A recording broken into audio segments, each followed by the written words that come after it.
Dear friends, welcome to Know Thyself YouTube Channel. Good morning. Hope you're all staying safe and keeping well.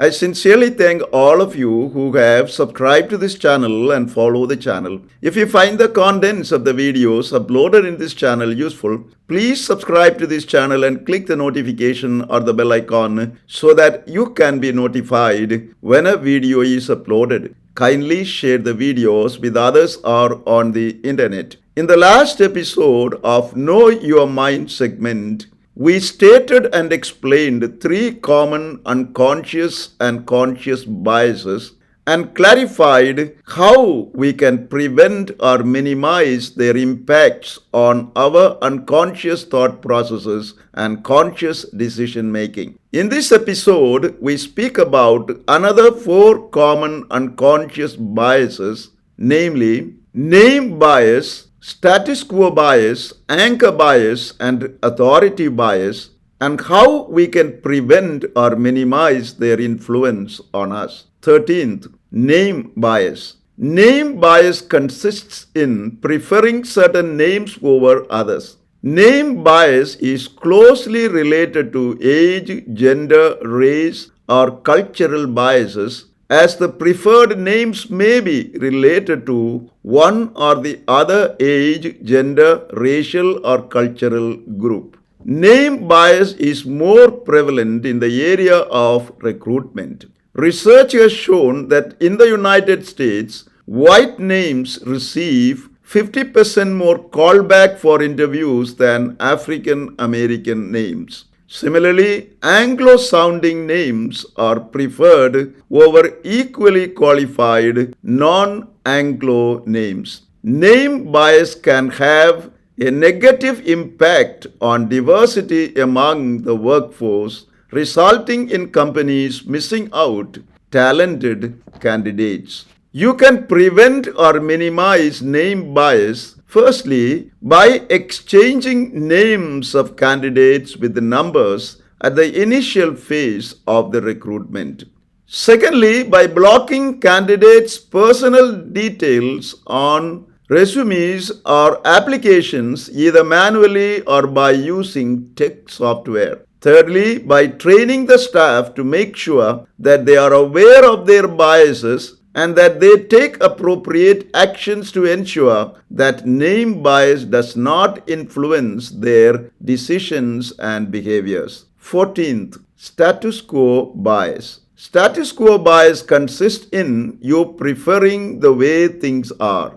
Hence, when caught up in status quo bias, you want for things to remain as they are, thereby you resist change. Though following the status quo is often the safe option and takes less effort, it can result in lack of growth and lead to stagnation. Since every sphere of human life continues to shift, change is necessary for longevity and innovation of the project. An example of status quo bias in a company is its continuance in hiring its workforce from the same demographic group and making no effort to move forward in recruiting people of diverse groups. If the company follows the above said hiring policy and practice, it may miss out on great and talented candidates to the workforce who can bring fresh ideas and perspectives to the company. You can prevent or minimize the impact of status quo bias on you, firstly by using framing effect, which consists in looking at the default option as a loss to encourage alternative option as a gain. This approach can help you to move out of status quo bias and look for better alternatives. Secondly, by encouraging outside the box thinking. It consists in creating an environment that celebrates creativity and innovation. You must adapt an open mindset to change so that your team can continue to push the status quo. 15th, anger bias. Anger bias consists in you angering your decision making on the first piece of information you received about someone. As this piece of information takes your complete attention, you fail to look for other information relating to the person.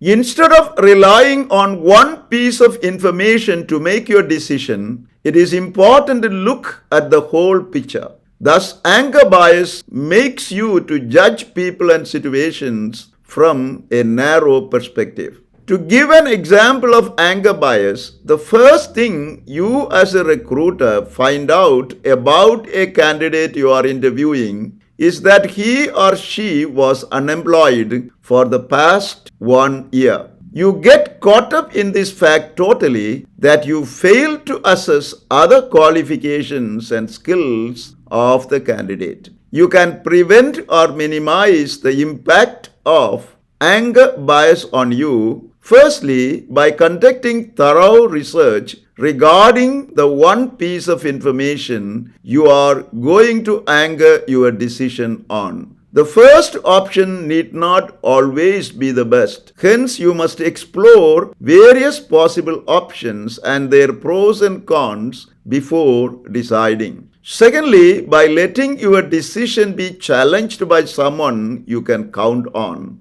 This would help you to reveal the strengths and the weaknesses of your plan. 16th, authority bias. Authority bias consists in your tendency to believe in the ideas and values of people you consider authority figures and follow what they say. Following the instructions of an authority figure you can trust and whom you consider has relevant expertise is good. However, blindly following a leader's direction without any critical thinking on your part may not be the right thing to do. Such an approach can cause future issues and problems. For example, if a member of the managerial team follows the manager's instructions unquestioningly and categorically to write a report on the project he was working on, this could threaten the integrity of the report.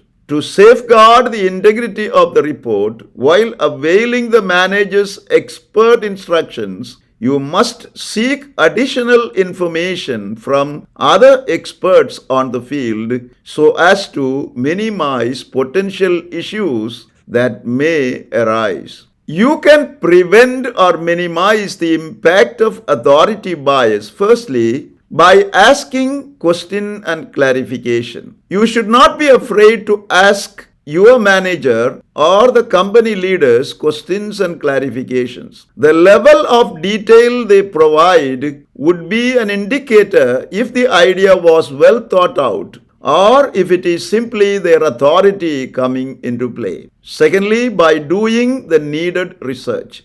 You must conduct your own research on a given topic to identify other credible sources or experts to see whether their suggestions align with your manager's suggestions. We spoke about 4 unconscious and conscious biases, namely name bias, status quo bias, anger bias, and authority bias. You need to take time to reflect and become aware if any of these biases are operative in any sphere of your life and affect your unconscious thought processes and conscious decision making. The greater is your awareness of these biases, the greater can you prevent their influence on your everyday living, thereby make life better for yourself and others. We continue our analysis of preventing the impact of unconscious and conscious biases by elaborating on a few other common biases in the next video.